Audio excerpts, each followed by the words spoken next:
go back and just get back on that topic that we were discussing, and that, you know, people thought that the email situation was over with, and yet they were talking about, you know, the tape with Donald Trump, and then all of a sudden this pops up again. And so I'm wondering, are we just focused on the last bad thing?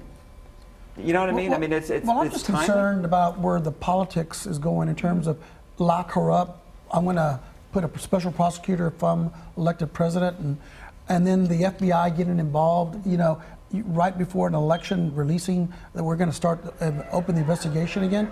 That's kind of unprecedented. That sounds like a banana republic, like not the United States of America. So that rhetoric is just heated up and dividing this country and polarizing folks who just watch Fox News or talk radio, or somebody who's MSNBC or something like that and listens to liberal media.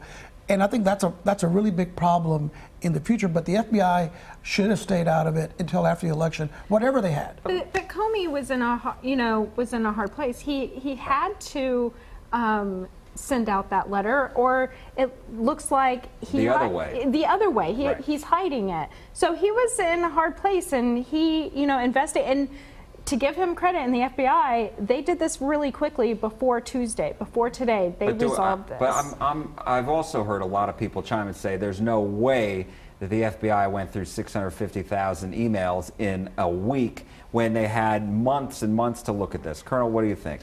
Look, you know, when you have the former President of the United States of America meeting on the tarmac with the Attorney General at a time when his wife is under investigation, that just adds to this sense of corruption and distrust that the American people have.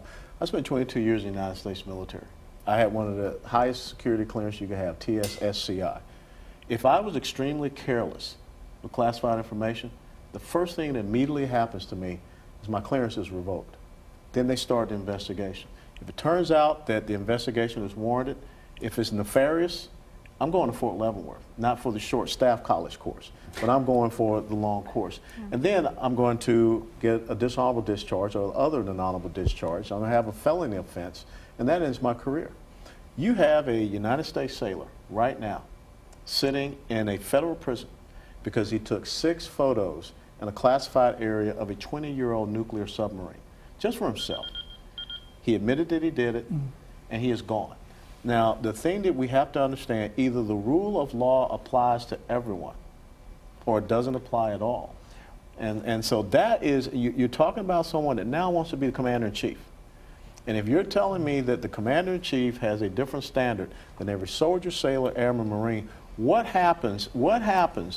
Can a general now all of a sudden have a private email server